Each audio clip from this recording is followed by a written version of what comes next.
도움이 되는 진짜 정보 트렌드 라디오입니다. 지금 현 시대는 기술의 발전으로 모든 게 편해지고 많은 게 자동화되면서 사람들의 관심사가 자연스럽게 건강으로 쏠리고 있는 시대인데요. 영상 보시는 분들 중 많은 분들이 어떻게 하면 건강하게 잘 살 수 있을까 고민하실 겁니다. 그런 점에 있어서 우리나라 건강보험보장제도는 굉장히 많은 부분에서 의료 혜택을 잘 받을 수 있도록 보장이 되어 있는데요. 다양한 검사비, 진료비 등을 의료보험 지원을 받을 수 있기 때문에 많은 어르신 그리고 국민분들이 저렴하게 의료기관을 이용하실 수가 있습니다. 하지만 앞으로는 정책 변경으로 어떤 분야에서는 검사비, 병원비를 더 내야 할 수도 있는데요. 이거 모르고 계시고 병원 가셔서 검사하셨다가 진료비가 생각보다 왕창 나올 수 있기 때문에 오늘 뉴스 꼭 끝까지 한번 보시길 바라겠습니다. 보건복지부는 올해 초 건강보험정책심의위원회를 개최했는데요. 여기서 올해 상반기 의료보험 적용 급여기준 변경을 예고했습니다. 쉽게 말하면 의료보험 적용해주는 기준을 변경하겠다는 내용인데요. 구체적으로 건강보험에서 검사비를 지원해주는 분야가 조금씩 달라진다는 내용이 있습니다. 따라서 앞으로 병원 갈 때 이 내용 모르시면 검사비 폭탄을 맞을 수도 있다는 겁니다. 그래서 해당 변경 방안은 이르면 올해 4월 협의체 회의를 하고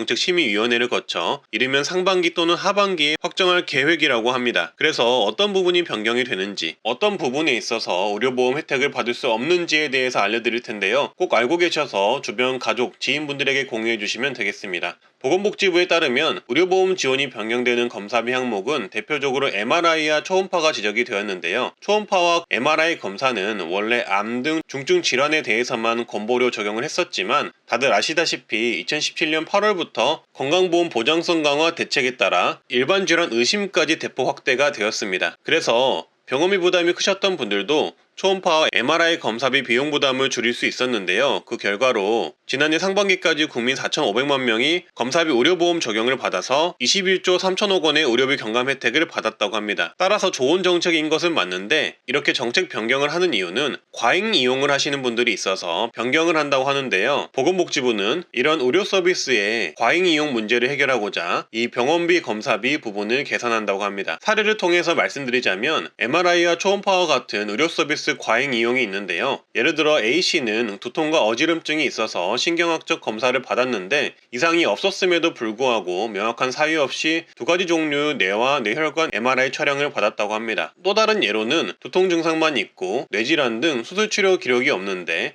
MRI 검사를 받은 사례가 있었다고 합니다. 초음파의 경우 근골격계 수술 전 상복부 초음파를 실시하거나 동일 일자에 불필요하게 여러 부위의 초음파를 검진하는 사례가 있었다고 하고요. 어떤 분은 복부 불편감과 갑상선 결절을 이유로 하루 동안 상복부, 방광, 여성 생식기, 유방, 갑상선 5개 부위의 초음파 촬영을 동시에 받았다고 합니다. 쉽게 말해 굳이 검사가 필요하지 않는데도 검사를 받아서 의료보험 비용이 소모되는 것을 지적을 한 건데요. 보건복지부는 이런 부분에 대해서 검사비 지원에 관련된 과잉 이용이라고 보고 이런 문제점을 해결하기 위해 개선 방안 및 추진 일정을 발표했습니다. 그래서 앞으로는 이런 식으로 변경이 될 예정인데요. 뇌혈관 MRI의 경우는 현재는 신경학적 검사 시 최대 3촬영까지 건강보험 급여 지원이 인정이 되지만 개선안에서는 신경학적 검사상 이상 소견이 있는 경우에만 급여 인정을 하고 최대 2촬영으로 제한하는 것을 검토합니다. 상복부 초음파는 현재는 수술 전 초음파 시행 시 급여가 적용되는지에 대한 기준이 없었지만 앞으로는 수술 전 초음파는 의학적으로 필요한 경우에만 급여 적용을 합니다. 초음파 전체의 경우는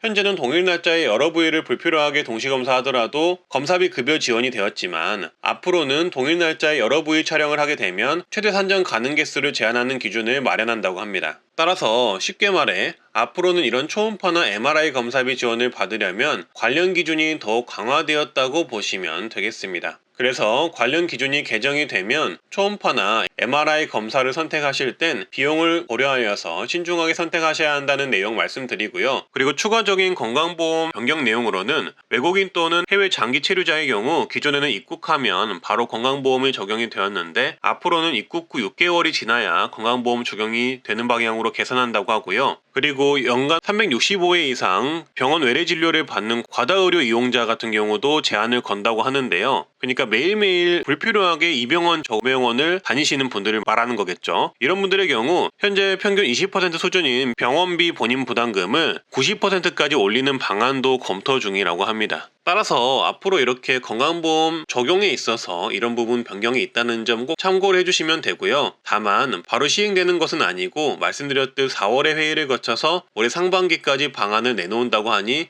시행까지는 약간의 시간이 남았다고 보시면 되겠습니다. 그래서 이 내용들 참고해 놓으셨다가 시행이 되면 병원 이용하실 때 주의하셔서 이용을 한번 해보시고요. 오늘은 건강보험 관련 변경 내용을 말씀드렸습니다. 구독과 좋아요, 알림 설정, 그리고 주변에 공유 가능하시면 한번 부탁드리겠습니다. 감사합니다.